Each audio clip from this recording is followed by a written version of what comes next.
قرآن کریم میں بیان کیا گیا دیکھو تمہارے خاندان کا اعتبار نہیں ہے، تمہارے حسب و نسب کا اعتبار نہیں ہے، میرا باپ اتنا بڑا ہے نہیں چلتا اللہ کے نزدیک، میری ماں فلاں خاندان کے نہیں۔ یا ایھا الناس انا خلقناکم من ذکر و انثی، اے لوگو ہم نے تم کو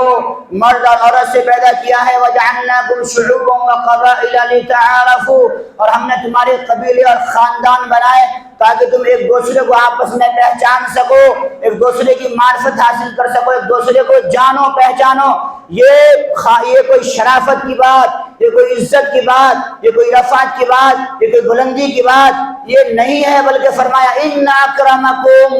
عند اللہ اتقاکم، تم میں اللہ کے نزدیک سب سے زیادہ شریف، سب سے زیادہ کریم، سب سے زیادہ عزت والا، سب سے زیادہ رفعت والا، سب سے زیادہ منزل والا وہ شخص ہے جو اللہ سے سب سے زیادہ ڈرنے والا ہے،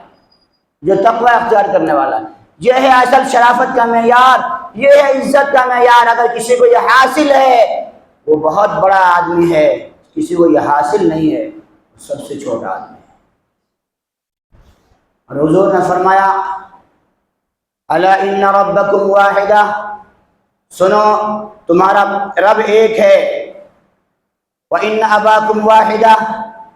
تمہارا باپ ایک ہے آدم علیہ السلام، لا فضل لعربی علی جمی،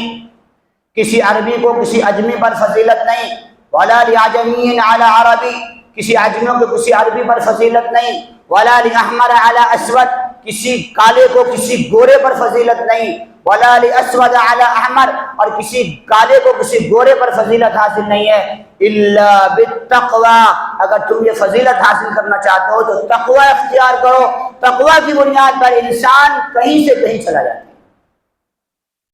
اللہ ہم سب کو زندگی نصیب فرمائے، اختیار کریں گے انشاءاللہ تقوی۔